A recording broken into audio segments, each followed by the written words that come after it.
Hey everybody, it's Peter, and in this video I'm going to do something different. I'm going to talk about how to buy the right motorcycle for you. So if this applies for beginners, advanced riders, which may not seem like advanced riders as I start in this video, but also returning riders. So basically whatever kind of rider you are, I'm going to help you in 2025 to buy the right bike for you. Used or new, doesn't matter, because I think things have changed with the advent of YouTube and the way we all do our research, and there's some good information and bad information out there, and I'm part of the problem and hopefully part of the solution as well. So if you've never tuned into this channel, what I do is I review brand new bikes every single day that I possibly can. I'm going to try to film as many 2025 bikes as I possibly can on this channel. We're going to continue in 2026. This channel is growing, and that's thanks to you. So do me a favor, if it sounds good that you like reviews and that kind of thing, hit the subscribe button.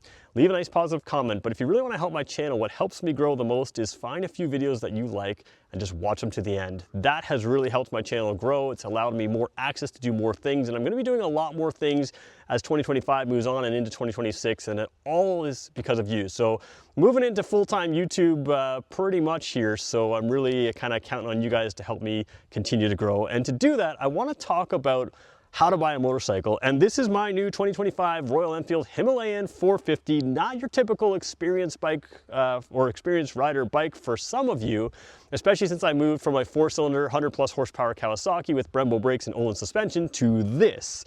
So what I'm going to do in this video is talk about some pitfalls that are out there for you as you're doing your research, and talk about why I ended up with this bike so you can see my thought process on some of this stuff and end up with a bike that you are really happy with. And that's one of the key things.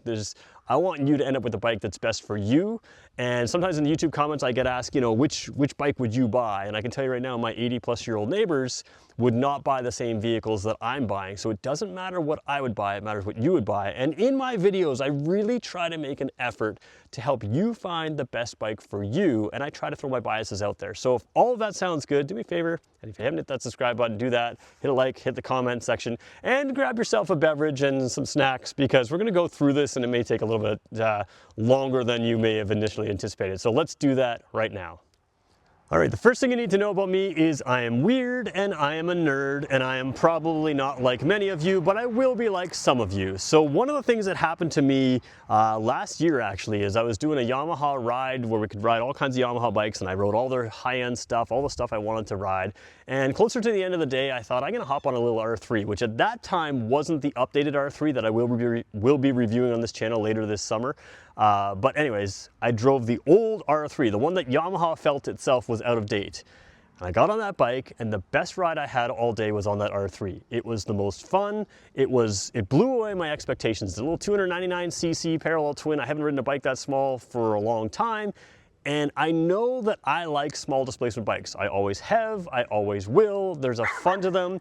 And the reality is, on my motorcycle that I used to have, the 110 horsepower Kawasaki, it had a 6-speed transmission, and no matter what speed I was driving, I would tend to shift up to 5th or 6th gear when driving through town, driving through country roads, that kind of thing. And the difference was on that bike, I'd rev through 1st gear, I'd basically be at the speed limit, and 2nd, 3rd, 4th, 5th, and 6th would basically just allow me to get good fuel efficiency. The difference on a low displacement bike like this one is you'd rev through 1st gear, 2nd gear, 3rd gear, sometimes even 4th gear, and then you could go into a fuel efficiency gear. And then the same thing, driving at higher speeds, you could drop a couple gears, use the revs, that kind of thing. And there's a lot of fun for me in that. So I knew I wanted to go with a little bit less power next time. That was something to remember. Here's the thing. YouTube will not tell you that less power is better. Your friends will not tell you that less power is better. And in many cases, I think you will find that there comes a point where power becomes too much to have fun in the types of riding that you're doing. Now, I'm not saying you got to drop down from a 110 horsepower bike to a 40 horsepower bike, but I ended up with one, and I'm more happy on this bike than I was on that bike for this stage of my life. I was perfectly happy when I bought that bike, but I kind of got that out of my system, and then I got this. So remember, both YouTube and your friends are going to have biases. Most YouTube reviewers, the big names, have a lot of experience with riders. And even though they tell you they're average riders, they're probably spending more time on a bike than you are. And they might be average compared to the really great reviewers that can really ride around, like, like the Revzilla guys. All of those guys have been riding bikes for a while. A couple of them have been racing and that kind of thing. But if they have a channel, they're around bikes all the time and they have biases, they're more experienced than you think, and they have certain biases towards experience. The other thing is your friends have their own biases. They look at spec sheets and say, well, this one's got 44 horsepower, this one's got 40 horsepower, and therefore that matters. This one's got 120 horsepower, that one's got 110 horsepower, and therefore that matters. And to a large extent, it may not matter, and I can explain why. So keep in mind the biases of various YouTube reviewers. And now what I'm gonna do is gonna walk you through what I figured out that I wanted in a new bike and tell you some of the pitfalls I ran into both on YouTube and from friends to just give you a perspective of someone who's a total nerd and studies bikes every single day for a living, even the information that I was almost swayed by and didn't get swayed by and end up with the right bike for me. So let's talk about that. So I love watching a number of YouTube channels.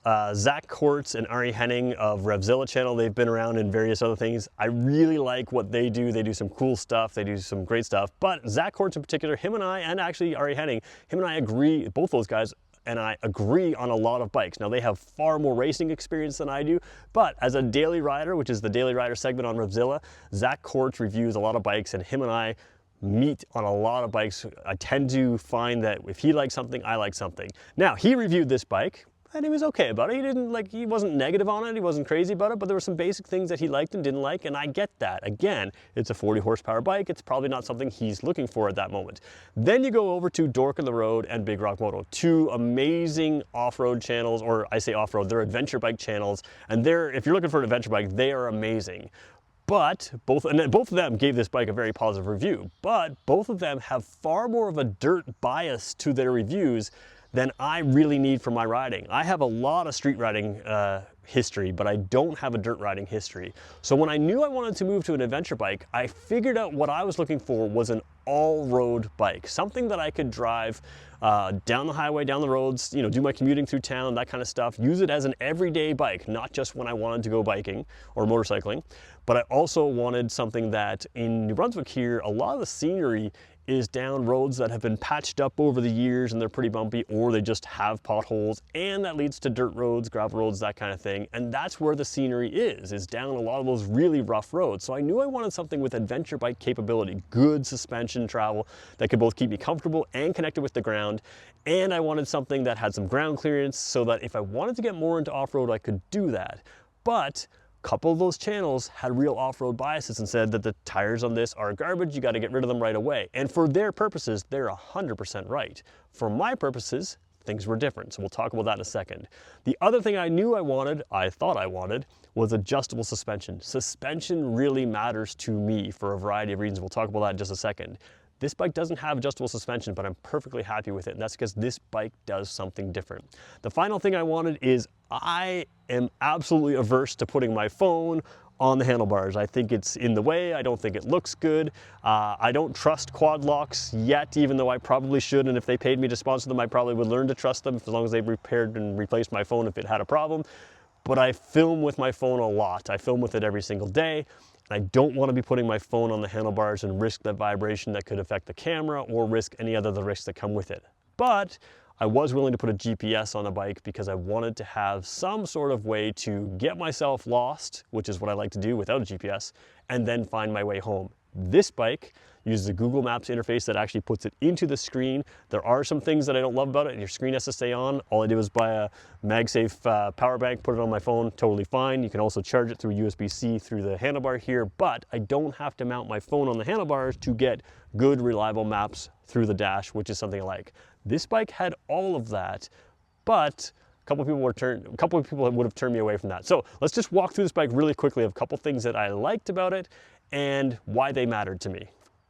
This bike has a 21-inch spoked front rim, and that is a dirt bike size tire. Now you can see the tires here themselves are kind of road oriented and road shaped. It turns out I really like this shape for me for right now because these tires are completely fine and safe feeling at the speeds I'm going down on gravel roads and dirt roads. And I, can go a pretty good pace on this bike because it's got good suspension, that kind of thing. But the other thing is these tires feel like street tires, zipping through traffic circles and that kind of thing. They feel like street tires. They're very, very good. And that's partly because of the profile.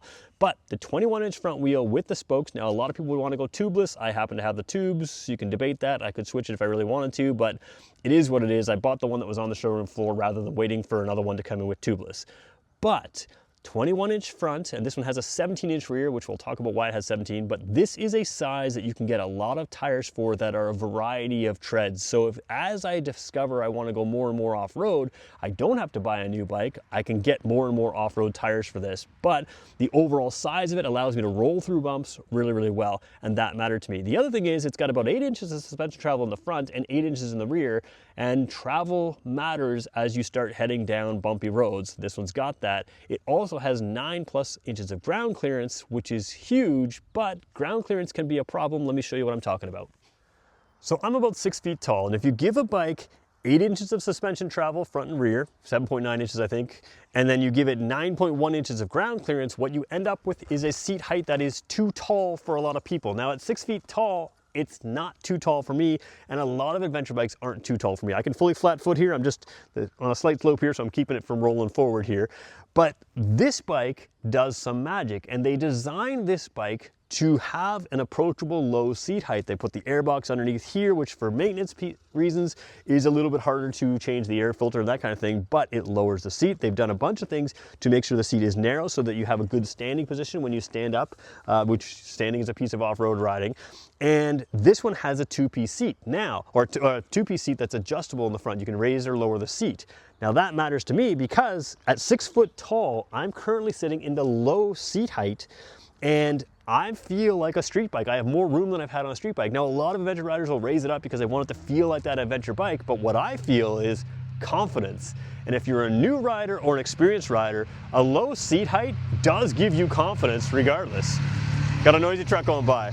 But that low seat height really gives me confidence as well. And again, because I'm newer to off-road, I'm going back to my new rider roots. Now, I'm not a, can't do anything off-road. I can certainly be comfortable off-road, but every little bit helps. The other thing that would be nice is to have a really light bike. If you're a new rider, a light bike matters. I'm not a newer rider, a light bike doesn't matter. So there's two things with light bikes. Some bikes are just light, and if you drop it, you can pick them up, and overall weight is really good if it's light. This one is built like a tank. It is bigger. It has 43 millimeters front forks instead of 41 millimeter. It has a bunch of things that are kind of overbuilt for what it is. That's just the way this bike was designed. So it's a little bit heavier. It's much lighter than my street bike was, but the big difference is an adventure style bike can feel quite light. The V-Strom 800 for 507 pounds feels quite light. Even the BMW 1300 GS can feel relatively light when you start going. This thing feels really light when you start driving as well. Lightweight matters, but also slow speed maneuvers and that lightweight feeling at slow speed matters. And that's what really mattered to me, is not overall the weight if I have to pick it up. I can pick this up, it's not as heavy as it could be, but when you drive this thing slow speed, it feels incredibly light. And there's an engineering process that went into that. I've watched videos and saw interviews with people who designed this bike and how they built it into it, and that all matters. So seat height matters, but don't read into the thing that you have to have a tall seat. Some bikes can have a lower seat, even with great suspension travel and even with great ground clearance. One of the final things I wanted is I wanted a rack on a bike. I've had bikes with racks on the back, and you can mount side cases on this, you can mount a top case on this. All of that's coming for this bike. We'll talk about the problem with that in a second. But I think that's a really good thing to have, especially for a newer rider. Don't shy away from something with a rack. What it means for me is it turns this bike into something that I can use as an everyday vehicle and not just a motorcycle that I go out to ride for fun. If you can ride it every day as an everyday vehicle, you're going to gain experience, you're going to gain comfort with it, you're going to get to really enjoy it more, and it doesn't feel like a burden. It feels like something that is just a piece of your life rather than something that sits in your garage until the absolute perfect day to do that. So a rack was important to me. I do think that's something that newer riders should consider as well. All right, so let's tie my experience now to what you should learn from it. One thing I say in almost every one of my videos, maybe not everyone, but in many of my videos, is every motorcycle is a compromise. Just the fact that you're on a motorcycle, you could be in a car and have no wind bothering you, that kind of thing, be far more comfortable, that kind of thing. So every motorcycle is a compromise just because of the fact it's not a car, but it's also a compromise over the other. This is not going to be as good of a sport bike as something with more power and better handling. That's not going to be as good of an adventure bike. This isn't going to be as good of a dirt bike. Every motorcycle is a compromise, so you have to decide what compromises matter to you. The big thing that this one is great for is I knew I wanted less power than my 110 horsepower Kawasaki. So I kind of figured I'd end up with something like a V-Strom 800. It still had a lot of ground clearance, still had a lot of suspension travel. It had adjustable suspension, which I thought I wanted, and all of that was good stuff. But as I got on it, looked at the price, that kind of thing, it kind of felt big. And I'm like, how comfortable am I going to be off-road on this? And do I want to spend that much money to get some things and still have to add some things after that? And that also brought me to, how am I going to ride? We have one major highway through here. It rides 110 kilometers an hour, so what's that, 70-ish miles per hour is the speed limit. But everything else is country roads, 50 miles per hour, 80 kilometer an hour speed limits, sometimes 90. But the point is, I'm generally driving no more than 100 kilometers an hour, 62 miles an hour for a lot of my riding. What that meant is, even if I got that V-Strom 800, I'm driving the same speed on this bike as I would be on that. Understanding how you want to ride is a big thing. If you're a new rider, don't worry if you get something with a little bit low power. This will do all the regular driving, and again, it's going to do all the riding I would do on a V-Strom 800 at pretty much the same speeds. So don't worry if you get a little bit less power, but the other things matter. Now, suspension is one of those things that I'm a bit of a snob about, because suspension isn't only about comfort for me, and it shouldn't be for you either. A regular bike, a regular vehicle that has suspension, the bumps are up and down, but the bike might lean. So even though the bump force is up and down, the bike is at an angle a lot of the time, and that's where you get that sort of skittish feeling, because it's not the tires that are making the bike move around, it's the not so great suspension. So adjustable suspension is great because you can customize it for off-road, for on-road, for different types of riding, for different weights, that kind of thing. This bike doesn't have it, but here's my challenge to manufacturers. This is a Showa fork. It's probably the same fork that's in the Honda NX 500. It's probably the same fork that's in a bunch of other stuff, but it's tuned really well to the rider. Some entry-level bikes, some inexpensive or low displacement bikes, they put entry-level suspension on. Now for a new rider, that's going to be absolutely fine. It might be a little softer, it might dive a little bit more under braking, it might bottom under big bumps and that kind of thing. But for the average ride, it's going to be completely fine. As you get more experienced, you start noticing as you corner, this one holds its line, where a bike with less suspension will kind of feel like it moves around a little bit more. So don't shy away from it if you're a beginner and you just want a bunch of, features that work for you. But as you move up and get more experience, suspension matters. This bike kind of blows me away. It doesn't have adjustable suspension, but it's really good on the road, and it's really good on the rough off-road type stuff that I've been on. And I've seen guys jump this bike and land it and still not bottom it, and they're way bigger than me, and say, wow, that suspension's really good. That's enough for me, because I'm not jumping this bike and landing it with gear and all kinds of other stuff, at least not yet. So I want you to keep in mind a couple little things. How you ride matters. Don't overbuy a bike that you don't need. The joy of shifting through gears, first, second, third, fourth, and fifth, and still actually using the gears as opposed to first and second and then just switching up for fuel efficiency, it can be fun. And I want you to keep in mind of different biases. My bias is towards street and all-road. Other people's biases when it comes to adventure bikes are generally towards off-road. And if you're not gonna be riding off-road as much as them, some of those biases aren't gonna help. The fact that this bike has tire sizes I can add to, or that I can change up and still have a variety, that's a great thing. Some people will complain about the 17-inch rear wheel on this bike. And I'm like, yeah, it should have an 18-inch rear wheel. That's what you would want in a adventure bike, because that's the standard. But the reason the engineers put a 17 on this is to preserve that seat height while still giving it that 8 inches of suspension travel. I would rather have the 8 inches of suspension travel and a low seat height for my style of riding than having an 18-inch wheel and too high of a seat and that kind of thing. So there's always a compromise that the engineers are making. There's always a compromise you have to make as well. Now, why didn't I just buy the Honda NX 500? If I'm going to be in that displacement thing, and this is the catch, for most riders looking for what I was looking for, that's the right bike for them. And this is where it gets weird. I am fully confident that this is the right bike for me, but if you were to ask me which adventure bike you should get and laid out some of the things that I said, the Honda NX 500 would probably be right for you. This one does offer more ground clearance and more suspension travel. But the other one has Honda reliability. The other problem I have is this is a Royal Enfield bike. I'm in Canada, and I've asked for a number of accessories on this bike. I don't know when they're coming. Royal Enfield can't give my dealer a date, so hopefully they'll be here this year. Hopefully they'll be here before September. There's a bunch of things that I'm waiting for, side cases, all those kinds of things that I want to make it mine, and Royal Enfield can't do that. Honda wouldn't have that problem. Honda is also guaranteed reliability. This, I expect great reliability. There's a lot of people riding these all over the world with all kinds of kilometers on them and miles on them, and they're absolutely fine, and every bike's gonna have some issues, that kind of thing. But this is a brand new engine design for this model.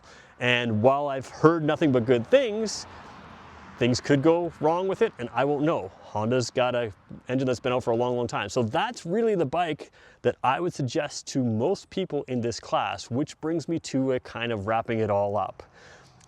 There's a lot of times where we have biases that fit us, but me as a reviewer are gonna recommend other bikes to you. Now, the other problem is recommending things to a YouTube buyer or YouTube viewer. I don't know you. I don't know anything other than the comment you wrote to me half the time. But for me to recommend bikes to you is almost impossible. You have to try it, you have to narrow down what you want, and through watching videos like this, you hopefully can narrow down the kinds of things you want and think about what you want. I tend to offer the advice that you should look for something versatile, because this bike is sporty enough for almost every average rider out there. It's off-road enough for almost every rider out there, and versatile bikes work for me.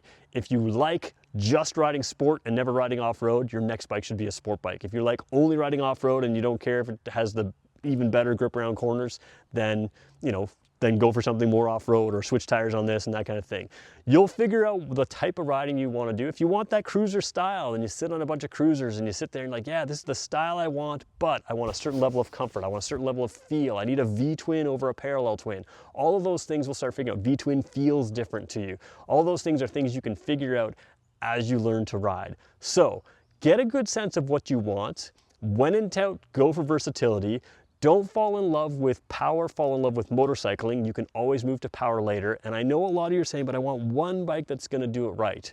Well, there's a reason I sold my Kawasaki to buy this, because I wanna prove that one bike that's underpowered can satisfy you if you pick the key things that matter to you. And this one's got that. So there's my how I ended up with this bike, and hopefully how you can end up with a bike that you enjoy as well. Is this my forever bike? Well, luckily for me, because I work in reviewing these kinds of things, it probably won't be my forever bike. Now, it might be a bike I want to keep alongside another bike in the future, and that's a whole video for another time. So there we go. There is my how to buy a bike. Don't be influenced by YouTube. Don't be influenced by your friends. And hopefully this channel is here to help you. I will be reviewing a lot of bikes in a whole lot different way on this channel soon. So thanks for making it to the end. We'll talk to you in the next one.